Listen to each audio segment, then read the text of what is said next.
Olá, estudantes! Sejam bem-vindos à nossa disciplina Fundamentos da Administração. Eu sou a professora Adriana Franzói Wagner e hoje debateremos sobre a evolução da administração.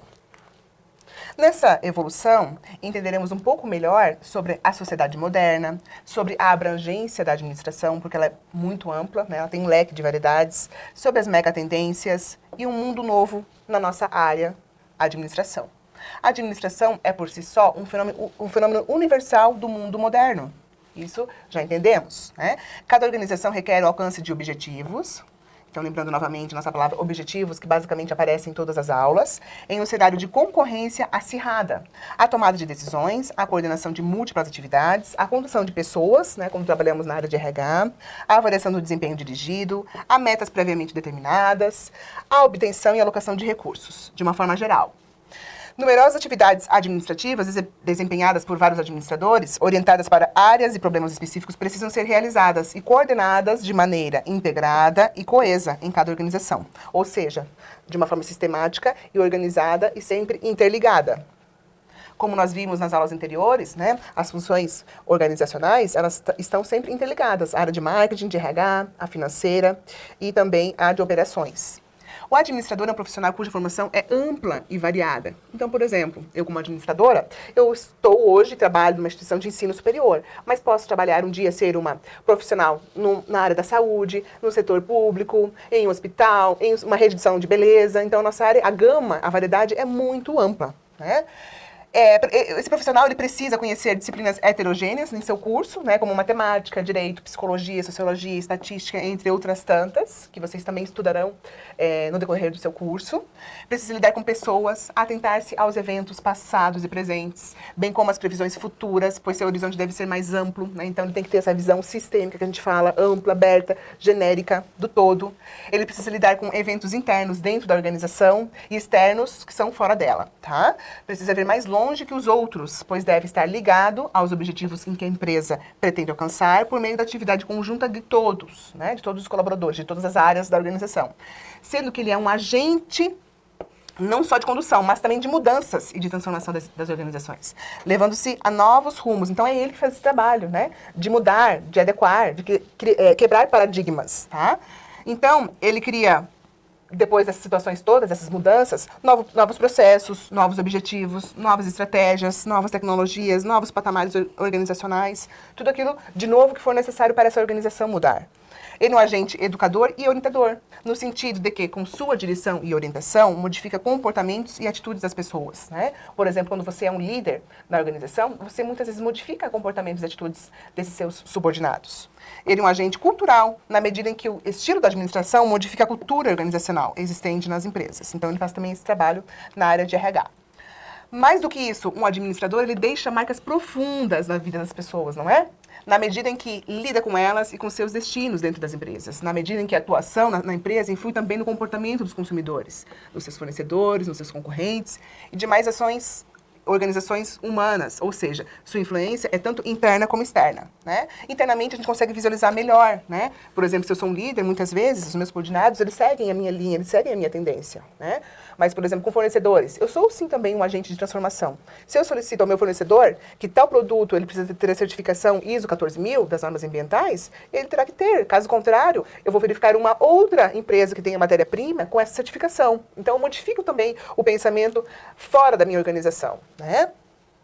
A abrangência da administração é amplíssima, né? Então, profissionais como engenheiros, economistas, contabilistas, advogados e médicos que conhecem suas respectivas especialidades, quando são promovidos em suas empresas, como indústrias, construtoras, serviços, consultorias ou hospitais, ao nível superior, como gerente, diretor, precisam se transformar em administradores. Então, por exemplo, em muitas empresas a gente visualiza engenheiros, né, tendo que mudar o perfil e eles se tornam, sim, administradores daquele local. Um administrador, por exemplo, da linha de produção, se ele é um engenheiro, mas ele exerce essas atividades, ele é também, nesse momento, um administrador, né? Ou simplesmente um médico que ele sai de um hospital, resolve abrir a sua clínica particular, ele deixa nesse momento, ele passa nesse momento a ser esse administrador, né? A partir daí, precisa aprender, então, a administrar e adquirir novos conhecimentos e posturas que suas especialidades não lhes ensinaram, né? Sendo um profissional de outra área. Daí o caráter eminentemente universal da administração. Cada empresa necessita não de um administrador apenas, mas de uma equipe de administradores, em vários níveis e nas várias áreas e funções, né? Como nós vimos, nós temos minimamente 4 funções da administração. Então, basicamente, se eu tenho uma empresa, se eu abrir uma empresa, eu precisarei minimamente ter esse administrador mercadológico, o administrador de operação ou produção, esse meu administrador da área de RH e o financeiro, né? Para conduzir as diversas especialidades dentro da minha empresa, de forma harmoniosa com os esforços em direção aos objetivos que minha empresa deseja, que ela projetou. É isso que leva muitos profissionais de nível superior a retornarem mais tarde aos bancos universitários, né? Então, muitos profissionais de outras áreas, depois de alguns anos, passam, né, a retornar à instituição de ensino para fazer esse curso. Aí eles deixam de ser engenheiros, economistas, contabilistas, advogados, médicos e outras profissões e se tornam administradores. Em se falando e se tratando das mega tendências da administração, esse autor, John Naisbitt, ele relaciona alguns momentos da administração, onde nós temos o de e o para, e qual foi essa alteração. Então vejamos aqui neste momento. Antigamente nós tínhamos a sociedade industrial, e ela passou a ser a sociedade da informação, que teve alteração para a inovação e mudança. Então, a administração ela precisa estar e entender esse contexto nosso, né, de hoje. Deixou de ter a tecnologia simples, passou por uma tecnologia mais sofisticada, e aí a aderir a maior eficiência da economia nacional para a mundial, e gerou o que? A globalização e a competitividade corporativa. De pensar no curto prazo somente, num período curto, e assim a longo prazo, e tendo a visão do negócio e do futuro. Da democracia representativa para a participativa, e o pluralismo e a participação entre todos, né? Trabalho em equipe. Da hierarquia para a comunicação lateral, em todos os sentidos, obtendo a democratização e um empowerment. Da opção dual ou binária para a opção múltipla, tendo a visão sistêmica e contingencial, que nós falamos no início dessa aula, a visão sistêmica, a visão do todo. Da centralização para a descentralização e a incerteza e a imprevisibilidade, como nós já estudamos em outras aulas, né? A administração, ela não é estática, né? Ela é estável, ela muda a cada momento. A cada momento existe um novo cenário na minha organização. Da ajuda institucional para a autoajuda e chegarmos na autonomia e serviços diferenciados. Nessas condições, a administração das organizações, a fim de alcançar a eficiência e eficácia, que nós já estudamos em outra aula, torna-se uma das tarefas mais difíceis e complexas. A ênfase pragmática nas técnicas do campo de como fazer as coisas, com a utilização de fórmulas e receitas universais de gerência já utilizadas com sucesso, sem que visualize cada nova e diferente situação. Não basta. Mais importante do que terapêutica é o diagnóstico correto. Então, isso aqui é o que é real. Mais importante do que saber como fazer é saber o que fazer, né? Então, se atentem a isso. É saber o que fazer para determinado momento. Nisso reside a essência fundamental da administração contemporânea, que é a visão estratégica de cada operação ou atividade. Ou, em outras palavras, a necessidade de visualizar cada tarefa e cada atividade em um contexto ambiental mais amplo. Lembrando, a visão sistêmica, e que se modifica a cada momento, né? Então, cada momento a administração, ela muda. O que realmente deve ser considerado é que, em administração, nada é absoluto ou definitivo. Tudo é relativo e depende da situação, do momento, dos objetivos a serem atingidos. Aliás, essa visão expansiva é a consequência da gradativa ampliação do conceito da administração. Já, se nós pensarmos, então, em como seria esse mundo novo, né? O mundo das organizações, esse sucesso, né, dependerá da capacidade de ler e interpretar a realidade externa. Então, entendemos muito quando a gente fala mundo, né? Eu fujo da minha empresa, deixo de pensar somente a parte interna, e sim eu tenho que visualizar lá fora, o que está passando ao meu entorno, né? Rastreio mudanças e transformações, identificar oportunidades ao redor para responder pronta e adequadamente a elas, de um lado e de outro, e reconhecer ameaças e dificuldades para neutralizá-las ou amortecê-las de outro lado, né? Então, se existir algo ruim a ser acontecido, que seja o mínimo possível que afete a minha empresa. Na medida em que a conjuntura econômica, então, conjuntura econômica, né, é um momento externo, algo externo, tá, que eu visualizo. Quando essa economia ela se retrai ou ela expande, se alteram as necessidades dos clientes, que mudam os hábitos e tendências do público, né? Então, por exemplo, numa retração, as pessoas deixam de consumir mais, né? Então, a empresa precisa se adequar a essa situação.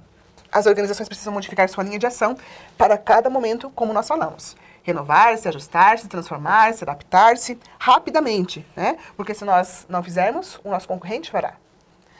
Surgirão cada vez mais novos e diferentes problemas, enquanto os antigos passarão por novas soluções. No fundo, os problemas apenas mudarão de figura, de natureza ou de roupagem, mas a mudança sempre será constante. Então, isso, como nós falamos desde o início da nossa aula de hoje, né, a administração, ela passa por mudanças incríveis, grandes, de transformações, tá? Ela não é estática, né? Ela sempre está nesse contexto de mudanças. A administração é um processo de ajustes constantes a coisas novas e complexas, a que nunca aconteceram antes. Então, esse é o mundo novo que nós vivemos. Em resumo, tá? A administração constitui uma importante atividade em nossa sociedade pluralista, que se baseia no esforço cooperativo do homem por meio das organizações. Então, como nós vimos desde a nossa primeira aula, né? Basicamente, as empresas funcionam, existem por meio minimamente, dos recursos humanos, tá? A tarefa básica da administração é fazer as coisas por meio das pessoas com os melhores resultados possíveis a ela, tá? Em qualquer tipo de organização humana, busca-se o alcance de determinados objetivos com eficiência e eficácia, né? Como nós estudamos em outra aula. A eficiência e a eficácia. Ações pequenas a serem realizadas para se ter um resultado final. A administração dirige o esforço dos grandes grupos organizados. O objetivo da administração é a atividade organizacional. Tá? Então, a empresa existe por alguma atividade, por um propósito, por um objetivo. Inicialmente, seu objetivo era simplesmente a atividade fabril, né? Lá atrás, nos primórdios. Depois estendeu-se às empresas industriais e, mais adiante, a todo tipo de organização humana, passando gradativamente a envolver também o intercâmbio entre as organizações e seus demais ambientes.